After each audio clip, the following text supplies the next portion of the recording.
if you're feeling a little tired this morning, join the club. I've been yawning all morning. With the busy summer season in full swing, those longer days can leave all of us feeling a little exhausted from time to time. So this morning we have Dr. Narula. She specializes in cardiology and internal medicine, and she's here to help us feeling beat. Dr. Narula, good morning. Good morning. So listen, a lot of people complain about being tired, but when is it a symptom or when is it time to worry? Yes, I remember growing up, my mom always saying, I'm so tired. And now as a parent, I say I'm so exhausted. And for my patients, I hear this really often. And we know that about 7 million medical visits a year in the U.S. are for fatigue. And in fact, 20 to 30% of patients, when they go to see their primary care provider, one of the things they mention as being so important to them as a problem is fatigue. More common in women. And so when is it an issue? It's an issue if it's persistent, if it's something that really is interrupting your ability to do daily tasks, to do your job. Like it's hard to function. Exactly. Yeah. That's the time when you really need to talk to your doctor about it. And if that is the case, are there any medical issues that we should be looking out for if you're feeling that? Right. And that's the thing. A lot of people downplay it and they say, I'm just overworked. But actually it can be a sign of underlying medical condition. And in my world of cardiology,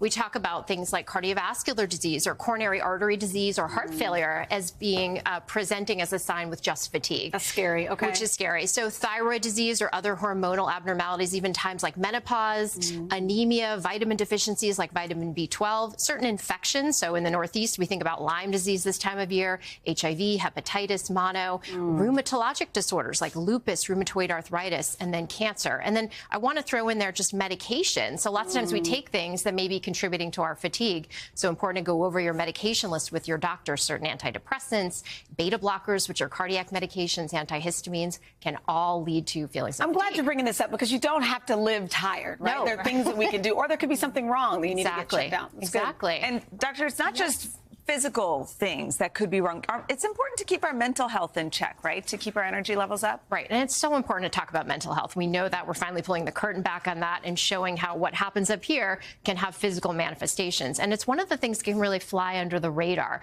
So, but anxiety, depression, PTSD, chronic stress can all lead people to feel fatigued, even substance abuse. So it's important to ask those questions.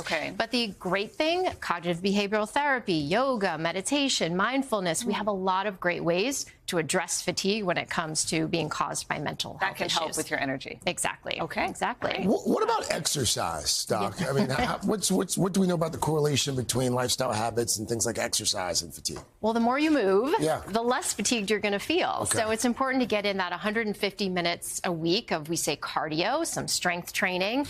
Sit up if you're at your desk all day, get a standing desk. Even things like going outside and getting into some bright light or putting a bright light at your desk can help.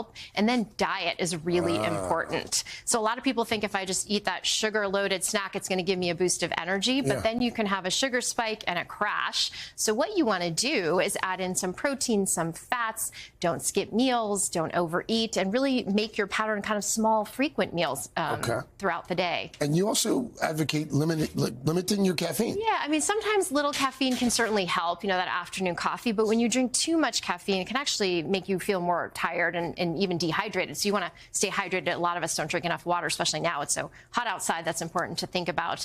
And then some really cool superfoods that can boost your energy. My kids tease me because I eat oatmeal every morning, but oats, spinach, nuts, almonds, things like that can actually boost your energy. And let's talk really quickly about sleep quality. Right. What can you tell us about sleep quality? So unfortunately, 1 in 3 Americans don't get enough sleep, which is really 7 to 9 hours. But as important as enough sleep is what you said, which is quality of sleep. So, you know, people who have sleep apnea, which is another condition that can really go undiagnosed, they have disordered breathing at night and they can think they're sleeping really well, but they wake up and they're tired all day. So a referral to a sleep doctor can sometimes be helpful to pick up on sleep apnea. And then good sleep hygiene. You know, those of us who have kids, we know how to put our kids to bed the right way, but we don't do that for ourselves. True. Right. So cool, dark room, quiet, put away your devices, don't overeat before bed, don't drink alcohol. We should take our own advice. I know. I'm like, everything you're saying, I'm like, I just need to take exactly. Thank you, Dr. Narula, thank you so much. Thank you. Hey, thanks for watching. Don't miss the Today Show every weekday at 11 a.m. Eastern, 8 Pacific on our streaming channel, Today All Day. To watch, head to today.com/allday or click the link right here.